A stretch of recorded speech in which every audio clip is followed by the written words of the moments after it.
What's up YouTube? Today I want to talk about MPE, MIDI Polyphonic Expression, how to set it up in Cubase and how to use it with Phaseplant. So Vital also has MPE and I believe Serum also has MPE. And most of the newer plugins that are coming out nowadays, I think Hive has MPE, Abyss, one of my favorite like pad type plugins that I mentioned in a video previously, that also has MPE capabilities. So I figured it's quite important to actually start talking about MPE and how to get it work, because there aren't many tutorials online that talk about this kind of thing. So in a nutshell, what is MPE? It's basically the ability for each MIDI note to hold its own specific set of data. And how it achieves that is by sending each MIDI note onto its own MIDI channel. So in previous like MIDI setups, how it would work is if you did a pitch bend, all of the notes in the chord would pitch bend together. Now what you're able to do is create a chord and then pitch bend each of the notes individually. And you're not just limited to pitch, you can use all sorts of parameters to modulate the filter and even effects. And that's one of the exciting things about Phaseplant is you can actually set the effects into polyphonic mode to get some really interesting things going.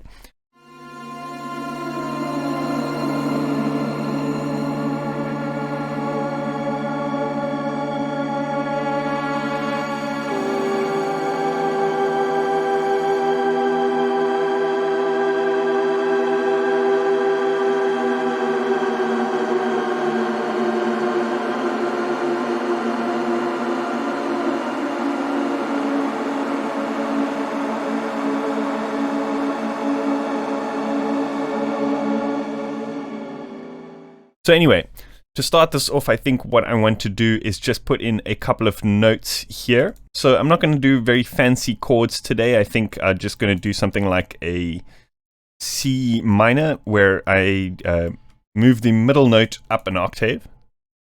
And then what I want to do is I want to put in a analog into Phaseplant. So now we're going to have a simple chord patch. So on the Phaseplant side of things, how we set it up is we can either use this MPE timbre or this pressure. So MPE timbre sends a MIDI CC value of 74, and then pressure is just the polyphonic pressure parameter that should be assignable if your DAW does support MPE. I think the rest in terms of like the pitch and all that kind of stuff is pre-baked into the oscillators, so we won't have to do too much there. But let's say, for example, this pressure control, let's set this to control the cutoff, and then the timbre, let's say, for example, do like a vibrato, and then the timbre will be the amount of vibrato. Okay, so we've set it up in Phaseplant. Let's dive into the actual MIDI and have a look at how we would set this up. So like I said, each note has to have its own MIDI channel, and we also have to make sure that this is Cubase specific, that in Cubase we're sending to this MIDI any. So then what happens is instead of just sending it to channel 1, channel 2, etc., this MIDI data, all the channels get sent through to the plugin. So here we can go in and select this MIDI note, and at the top here you can select the channel that each of these MIDI notes is being sent to. We can make this one 2 and we can make this one 3. Okay, we're getting there. So then we need to make sure that in Cubase, by default, this is actually off. This little icon over here, double click opens Note Expression Editor. So if you click here, it enables the ability to double click on a note and it opens up this expression editor.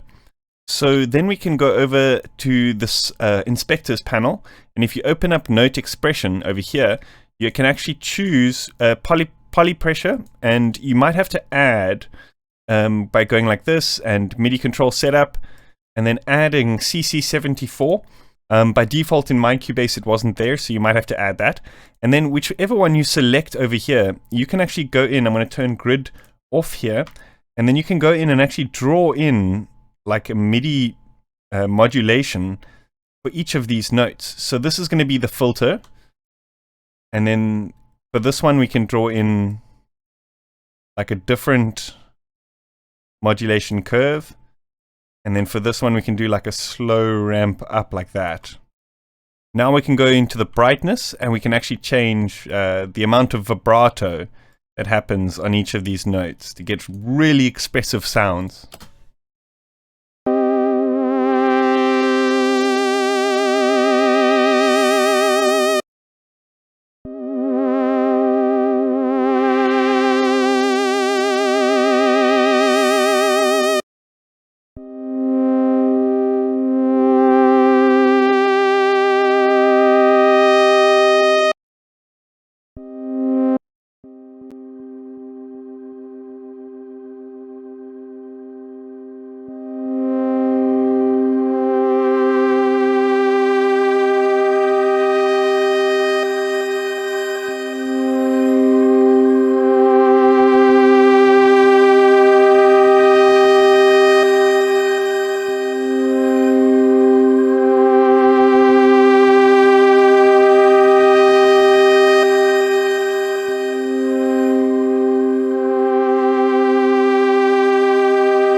Okay, so the next interesting thing is applying pitch bends into the sound. So we could create, for example, chord changes without those chords actually changing. So they could fluidly change from one chord into the other.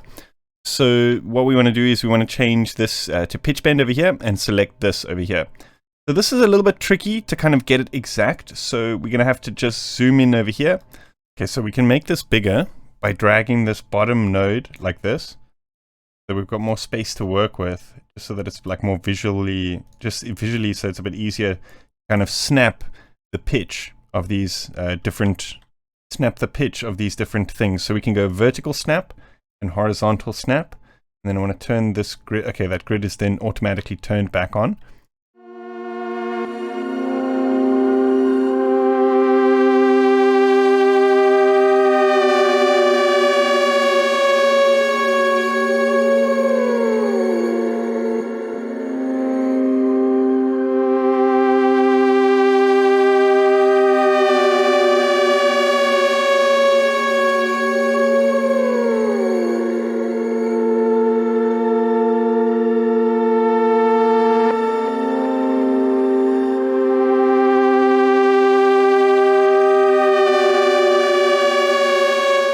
So in Phaseplant, if we set this polyphonic over here, this effects lane will then work in polyphonic mode. So we can apply different parameters here, and it's going to kind of process those on individual voices.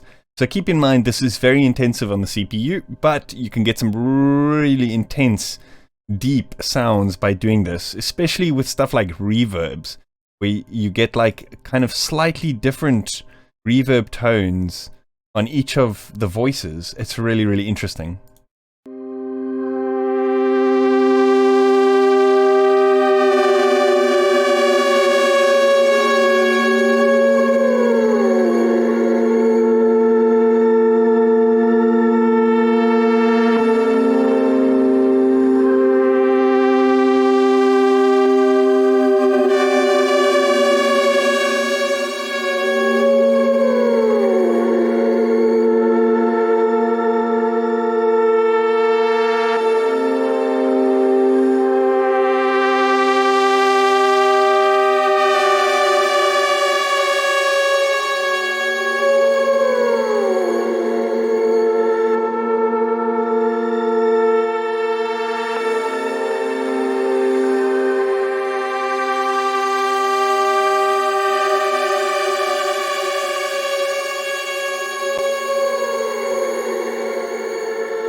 So you see that if we got stacks and stacks going in polyphonic mode, this thing will cripple any project if you kind of do too much MPE polyphonic effects processing. Literally, this instance of Phaseplant is the only thing in this project. Granted, yes, this little effects rack that I've created is pretty extensive and it does like destroy the CPU, but the moment it goes onto that polyphonic channel, cheers, gone. Will bring any CPU to its knees.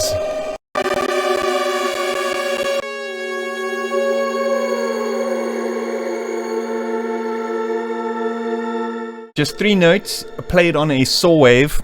The rest is all modulation and MPE capabilities. How ridiculously cool is that? MPE is the future, I'm telling you guys.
And that is the power of MPE, being able to take such a simple chord progression, not even a progression, just a simple chord, and just creating these intense, evolving pads and movements that are incredibly emotive and cinematic. I think MPE is definitely the future of sound design for this type of thing. You know, if you're really into that deep sound design, specifically the kind of cinematic stuff, then this is definitely the way to go. And I love the way that Faceplant just handles it so effortlessly, specifically with those effects and stuff. Okay, maybe not effortlessly in terms of CPU, but yeah, just the way that it all works, it just fits into the Faceplant ecosystem very well. Yeah, that's about all that we have time for today. I hope you guys enjoyed that. Let me know what you think in the comments. I'm going to be uploading this preset to my Patreon for all my $5 supporters. So if you want to know what that's all about, check out the link in the description. See you guys next time. Cheers.